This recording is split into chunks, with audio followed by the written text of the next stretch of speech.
Saya juga sudah bersama bukan hanya dengan Mas Kirdi Putra, pakar mikroekspresi, ada juga di sini Bang Dion Pokor, kuasa hukum dari Ibu Margaret. Selamat malam, Bang Dion. Malam. Baik, ini kan dramanya masih berlanjut nih ya, Bang Dion ya. Yang terbaru ada seorang lagi nih dibawa oleh P2TP2A bernama Christopher Burns yang seperti mengindikasikan, akhirnya kita jadi menduga benar nggak sih ini rekayasa gitu. Dengan SMS seperti itu apa yang bisa diinformasikan dari Anda? Jadi begini, kita sangat menyayangkan lah. Ini proses hukum berubah menjadi drama emang, jadi sinetron. Karena banyak pihak-pihak yang sama sekali tidak punya data, tidak punya fakta, tetapi berani berbicara ke depan media. Contohnya soal Christopher Burns. Kita selama ini, beberapa hari terakhir, begitu segala macam opini ditujukan kepada Yvonne, kita sengaja berdiam diri dan mendesak Christopher Burns harus muncul dan mengklarifikasi sendiri. Dan hasilnya hari ini, Christopher Burns jelas-jelas mengklarifikasi bahwa tidak ada permintaan dana dari Yvonne. Oke. Christopher Burns itu, waktu itu, menyatakan berinisiatif menggalang sayembara dengan tujuan apabila ada orang yang menculik Angelin, ya, silahkan nanti akan dapat hadiahnya kalau mau mengembalikan dalam keadaan hidup. Oh, itu tertulis seperti itu ya? Tertulis pada saat disampaikan kepada kita apa maksud dia menyampaikan sayembara, ya kan? Keluarga mengklarifikasi ke Christopher, dan Christopher menyampaikan bahwa saya punya anak perempuan seumuran Angelin, saya bersimpati, saya dan beberapa teman berkomitmen, belum mengumpulkan dana loh, berkomitmen apabila nanti ada ditemukan si Angelin dalam keadaan hidup, kami akan menyerahkan langsung, tidak melalui keluarga, tidak melalui Yvonne. Tetapi materi atau narasi media sekarang lebih mengarah kepada seolah-olah Yvonne memaksa Christopher. Karena itu kita minta kalau bisa media mewawancarai langsung Christopher tanpa pihak ketiga. Pihak ketiga maksudnya kuasa hukum? Kuasa hukum.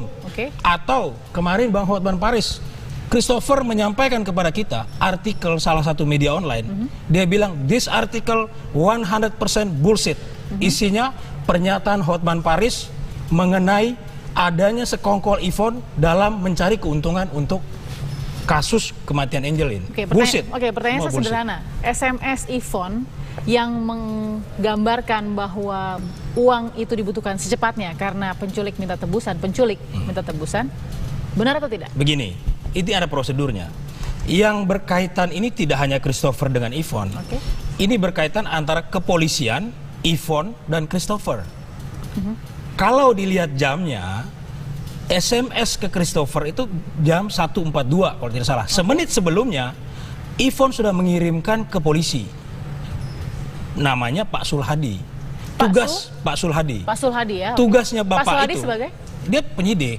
Tugas dia adalah menelusuri. Ini kan dalam konteks mencari si Angelin yang hilang, gitu. Tugas dia adalah mencari, melacak, menelusuri rekening-rekening itu. Kalau nanti misalnya rekening itu tidak atas nama orang yang memalsukan identitas, nanti akan disampaikan. Karena si Christopher sudah menyatakan komitmen bersimpati, mau membantu, ya bisa berikan informasi. Kalau nanti informasinya benar, akan diklarifikasi melalui polisi, tidak melalui keluarga. Jadi tidak ada unsur mencari keuntungan di sini. Kita mau sampaikan begini, kenapa kita selalu bilang tunggu pengadilan? Derasnya informasi yang tidak sesuai fakta sangat merugikan klien kami. Betul, ini jadi drama. Ini bukan proses hukum lagi. Kenapa? Siti Sapura, Hotman Paris berkoar-koar di media menyampaikan soal ada persekongkolan mengenai Christopher Burns. Saya sanksi, Hotman Paris pernah ketemu nggak sama Christopher Burns? Baik. Ya. Kita sambung nanti Bang Dion. Berarti Anda menyangkal ya bahwa berarti SMS itu juga sudah diberikan. Saya tidak menyangkal, saya mengklarifikasi. Tapi benar itu SMS Yvonne ya? Benar dia menyampaikan informasi bahwa ini ada sebagian orang, tetapi yang nanti akan menjustifikasi adalah polisi. Saya ingin tahu analisa Mas Kirdi berdasarkan fakta, apa motif Christopher Burns? Sesaat lagi Mas. Tetap bersama kami di Apa Kabar Indonesia Malam. Selamat malam, Mbak Pelkis. Baik, sebelum kita bahas soal apa sebenarnya motif dari Christopher ya menjadi saksi juga oleh Mas Kirdi dan juga Bang Haris, saya kasih hak jawab dulu ke Bang Dion tadi soal bagaimana Bang Hotman menceritakan soal rekonstruksi. Singkat ya, Pak. Oke, banyak orang bicara tidak sesuai dengan kapasitasnya. Sebenarnya yang paling pantas untuk menilai ekspresi itu ada Pak Kirby, pakar ekspresi. Bang Hotman Paris itu kan ngomong tanpa punya kapasitas keahlian, bicara membakar emosi publik. Padahal sebagai seorang pengacara, yang dinilai itu proses rekonstruksi. Mana yang janggal, mana yang sesuai dengan fakta. Kan itu yang harus dibicarakan. Bukan bicara di luar kapasitas dia. Menilai ekspresi orang itu bukan kapasitas Hotman Paris. Oke, baik. Gitu. Baik. Kita hargai itu. Baik, Mas Kirdi, sebelum saya ke Bang Haris, saya harus kasih kesempatan Mas Kirdi. Apa sih motif Chris untuk menjadi saksi pada saat ini ya, dengan momen ini? Oke, jadi gini, kalau kita bicara bahwa kenapa apa motif sebenarnya dari Chris, kita tentu saja nggak bisa baca hati orang. Betul. Tetapi kita bisa melihat beberapa alternatif kemungkinan.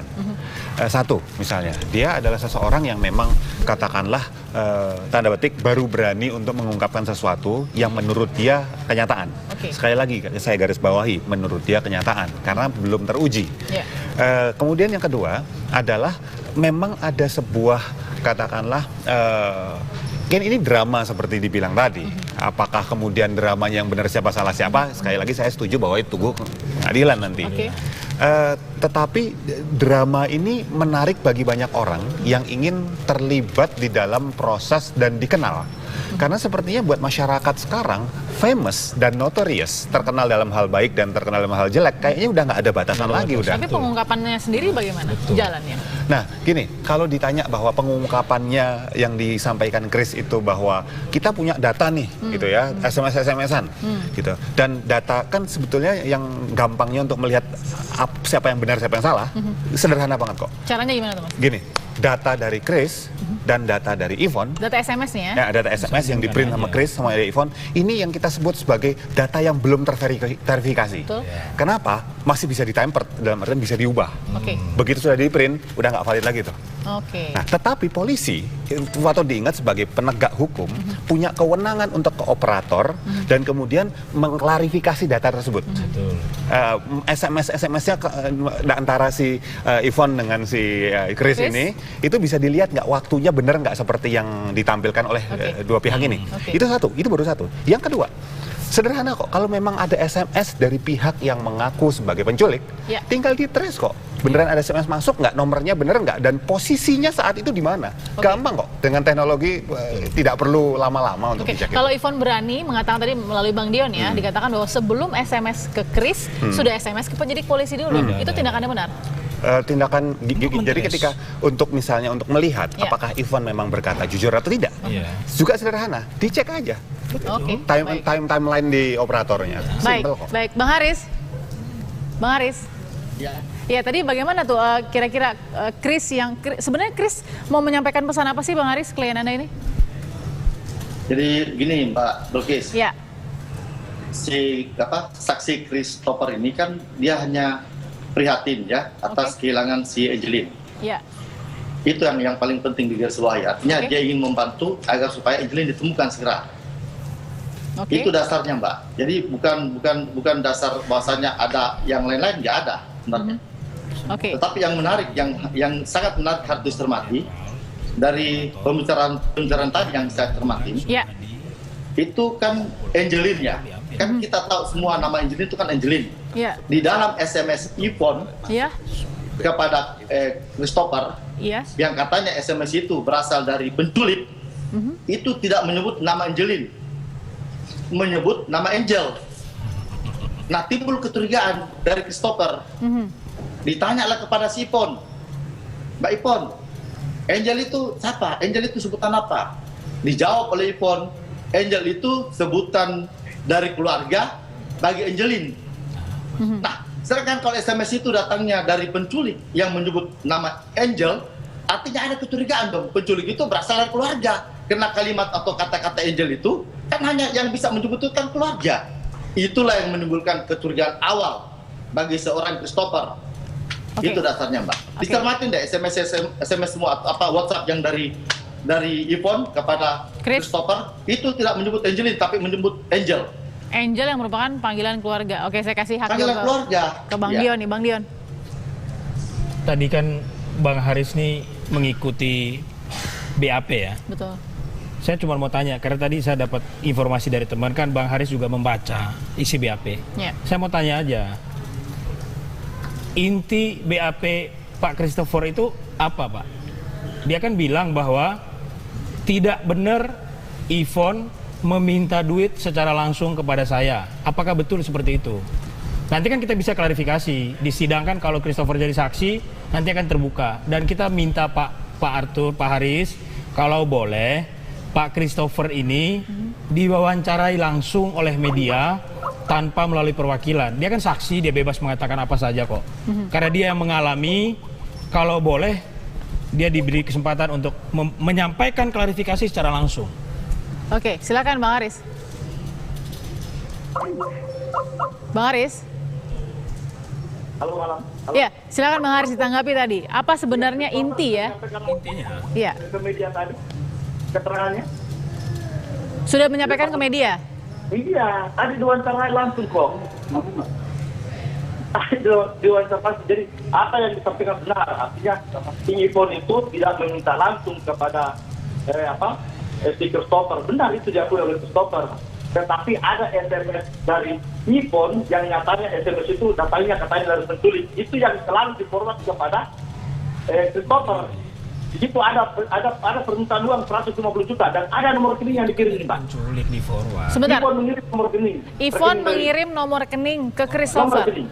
Iya. Penculik. Ada nomor rekening. Tapi oke, Bang Dion. Oke, Bang Dion dijelaskan itu nomor rekening siapa? Iya. Ada nomor rekening. Udah saya Ya, silakan Bang Dion. Boleh saya tanggapi ya? Iya. Coba Bang Haris, itu nomor rekening Yvonne atau nomor rekening penculik? Itu kan hasil dari komitmen bersama bahwa kalau nanti hasil trace polisi, hasil penelusuran polisi, ada Yvonne, ada Angeline benar-benar masih hidup, maka nantinya nomor rekening itu langsung ditransfer oleh Christopher. Makanya di komunikasi yang ada di kita, Pak Sulhadi itu menyarankan minta foto Angeline dulu. Kalau bisa dipastikan Angeline fotonya dalam keadaan hidup, nanti akan diverifikasi oleh polisi, disampaikan kepada pihak-pihak yang mau membantu untuk memberikan dana kepada penculik. Sama sekali tidak ada rekening Yvonne yang dikirimkan. Coba Bang Haris, cobalah kita jujur lah sesuai fakta. Itu rekening Yvonne atau rekening penculik? Bang Haris, silakan. Iya. Silakan benar, dijawab, Pak. Bang. Jadi benar. Jadi gini, tetap kita menganut tetap di Dion ya. Jadi memang asas praduga tak bersalah kita tetap bertanakan di sini, ya. Tetapi kami hanya tegaskan bahwasanya ada SMS dari Yvonne itu katanya SMS benar, SMS dari penculik. Iya betul. Tapi nomor rekeningnya milik siapa maksudnya begitu? Milik penculik, katanya bukan milik Yvonne. Yvonne tidak pernah. Christopher nyatakan tidak pernah meminta langsung. Tetapi by SMS yang katanya SMS itu datangnya dari penculik. Yvonne nggak pernah. Itu yang oleh Christopher. Oke. Tetapi penculik itu meminta duit 150 juta. Tapi yang perlu dicermati di sini, yang perlu dicermati kata-kata Angel itu berkali ditanyakan kepada si Yvonne. Angel itu siapa? Angel itu Angeline. Kalau penculik itu bukan dari pihak keluarga, kalau kalimat Angel mengatakan bahwasanya Angel itu panggilan keluarga, tapi penculik berarti jelas dong penculik itu dari pihak keluarga. Kalau sebut nama Angel kok ya. Oke, ini menarik nih. Ini baik Bang Haris, ini menarik kata-kata. Oke, kata-kata Angel. Baik Bang Haris, saya ingin Mas Kirdi analisa sedikit. Jadi gini, kan ketika dibilang bahwa ada kata-kata Angel yang merupakan panggilan untuk keluarga dekat, dari keluarga dekatnya untuk Angel. Oke, perlu diperhatikan bahwa Angel itu namanya Angel. Angeline, itu bukan, it doesn't take a genius, nggak perlu orang pintar sekali untuk kemudian berpikir kalau nggak Lin, kalau nggak Angel. Nah, udah gitu doang. Itu satu. Tetapi bisa dilihat bahwa kalau dalam keadaan katakanlah ini krisis kan waktu itu, bahwa Angeline ini menghilang nih, ya. Ketika kemudian di spot kok nama Angel ini keluar nih, padahal katanya penculik. Wah, bisa jadi sebetulnya orang yang kenal nih, kan gitu. Saya nggak bisa menyalahkan analisa ini. Saya nggak bisa menyalahkan analisa ini. Tetapi analisa ini bahwa ini 100% bahwa pasti orang dekat dan keluarganya yang nyulik juga belum tentu.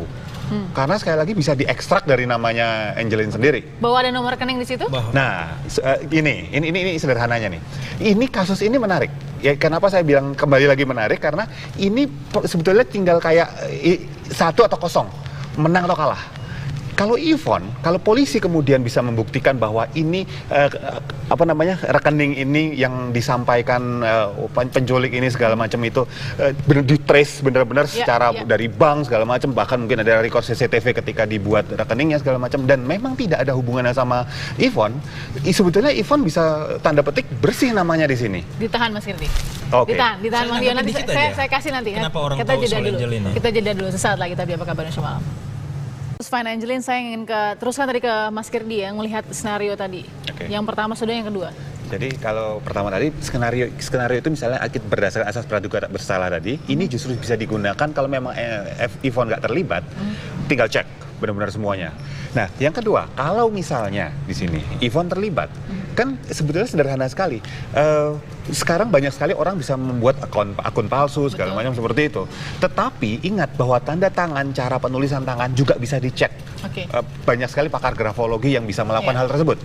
Ya, jadi di sini ini blessed in disguise nih, drama yang dibilang Mas Dion ini, drama ini blessed in disguise sebetulnya. Blessed in disguise buat Yvonne kalau Yvonne tidak bersalah, blessed in disguise buat penyidik dan untuk mereveal, membuka kalau memang ini benar ada sebuah rencana pembunuhan yang sangat terstruktur untuk bisa buka semuanya. Jadi saya setuju bahwa terlepas dari apakah opini-opini yang muncul, biar fair, semua yang terlibat ya harus dalam proses hukum dan pengadilan. Justru dengan ada SMS isinya di nomor rekening bisa lebih gampang di-trace. Lebih gampang itu seperti memberikan bahan kepada kepolisian. Oke, Bang Haris. Oke, Bang Dian mau sebentar, Bang Haris. Bang Dian mau. Saya setuju sekali nih, karena itu dari kemarin begitu ada isu soal keterlibatan Yvonne, kita dorong pihak-pihak yang menghembuskan isu laporkan ke polisi, biar polisi punya dasar untuk mentrace. Karena itu kita sarankan kepada klien kita, Yvonne serahkan handphonenya, semua diserahkan. Karena itu permintaan polisi. Kalau tidak ada permintaan polisi, hanya isu aja yang beredar, ya kita tidak bisa berbuat apa-apa. Karena itu kita harus percaya pada sistem, ada proses penegakan hukum.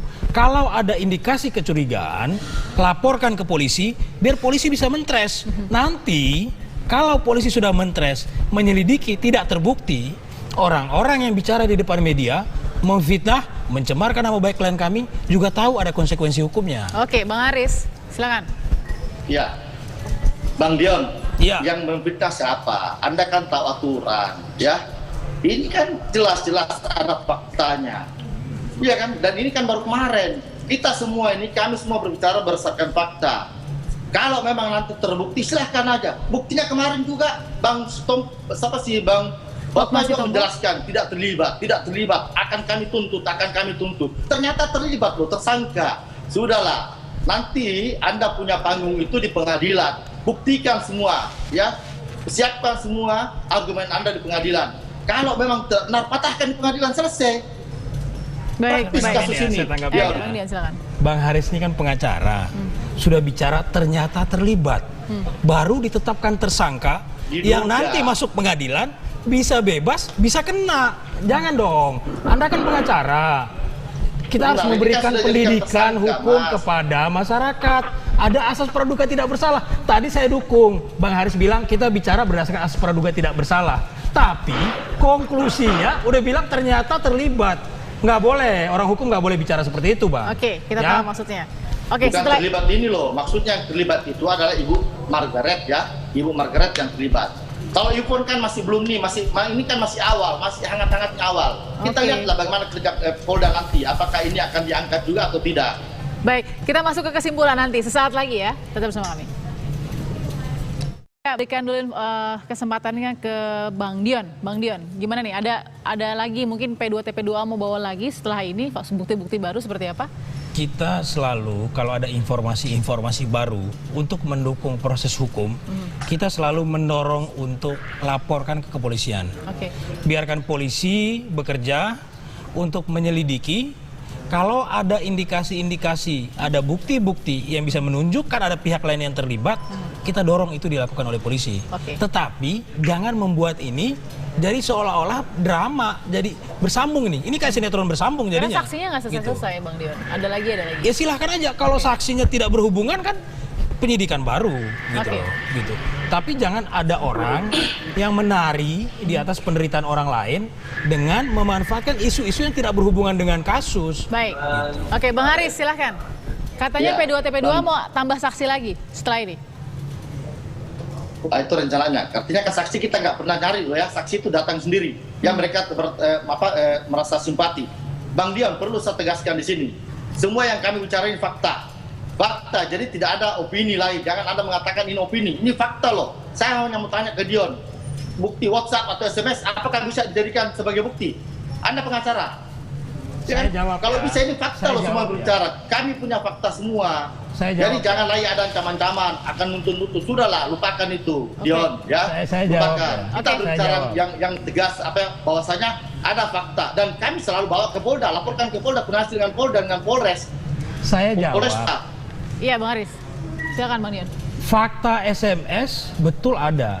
Berkaitan apa tidak dengan apa yang Abang dan teman-teman sampaikan bahwa ada pemaksaan, ada tindakan berusaha mencari keuntungan, ada tindakan permintaan dari Ivon untuk meminta duit secara langsung. Fakta SMS ada. Berkaitan tidak dengan laporan Abang. Christopher sudah dengan jelas menyampaikan tidak ada permintaan langsung. SMS tidak pernah kita sangkal. Isi SMS apakah sesuai dengan apa yang saudara sampaikan ke media bahwa ada permintaan Ivon untuk ada tindakan Ivon untuk mencari keuntungan? Tidak kan? Sudah jelas hari ini. Christopher Burns sudah mengklarifikasi. Kalau hanya menunjukkan SMS tanpa ada nilai pembuktian, pengacara bukan hanya pengacara yang bisa. Semua orang awam menunjuk SMS tapi tidak ada nilai pembuktian gitu loh. Baik. Oke. Begini pembuktiannya bukan di sini, Dion. Pembuktiannya di pengadilan. Oke, saya harus kasih saya harus kasih Mas Girdi. Oke, Bang Haris. Bukan di sini pembuktian. Nanti kita buktikan sama-sama di pengadilan. Justru itu kita dorong ke polisi. Kita tidak menuduh si Ivon loh. Cuman perlu dicermatin. Dan satu lagi Mbak Bilqis. Iya. Si Ivon itu menyampaikan kepada si Christopher, saya akan ganti nomor ini. Kenapa? Karena terlalu banyak orang menghubungi. Padahal nomor itu dia sendiri yang buat. Dia ngedarkan di media sosial untuk supaya orang yang mendapatkan adiknya disampaikan. Kenapa tiba-tiba dia mau mengganti? Baik, kita tunggu pembuktiannya. Tapi saya harus kasih ke Mas Girdi. Mas Girdi, ini kan ya jadi sangat lebar ya. Tapi kita harus konsen di mana dengan kondisi saksi baru Christopher ini mungkin. Sebetulnya tetap konsen dengan katakanlah data. Di dalam pemberitaan ada namanya data, ada namanya opini. Yang disampaikan Bang Haris ini merupakan opini, bukan, maaf ya Bang Haris, bukan berarti salah, bukan. Tetapi karena buktinya itu kan belum diketahui masyarakat luas secara firm gitu. Begitu pula yang disampaikan Bang Dion. Jadinya opini kalau kita mempercayai mentah-mentah. Faktanya di mana? Di polisi. Jadi saya setuju pada Bang Haris, saya setuju pada Bang Dion. Ya sudah, polisi sedang melakukan penyidikan sekarang. Biarkan polisi nanti menghadirkan itu jadi untuk istilahnya kan bukti pro justisia untuk di pengadilan gitu ya. Ya sudah, biarin sistem ini jalan. Nah, pemirsa saat ini enjoy dramanya aja udah gitu, tunggu aja gitu. Jangan menghakimi dulu. Tapi kabarnya nggak sampai di sini, masih akan ada lagi saksi yang dihadirkan atau mungkin datang ke P2TP2. Dan segini, kalau misalnya sekali lagi bahwa Ivon memang salah dengan datangnya saksi yang ini, gampang kok kebukanya. Tapi kalau tidak salah, juga gampang jadinya akhirnya. Jadi bersih, hitam putihnya jelas nih kali ini. Baik, terima kasih Bang Haris sudah bersama kami, Bang Haris Arthur dari Kuta Bali. Terima kasih Mas Girdi Putra, terima kasih Bang Dion Bongor. Baik, kita akan lihat nanti bagaimana pembuktian dari perkembangan kasus Angelin yang belum usai, masih panjang perjalanan. Ini akhirnya ada jumpa kita di Apa Kabar Semalam.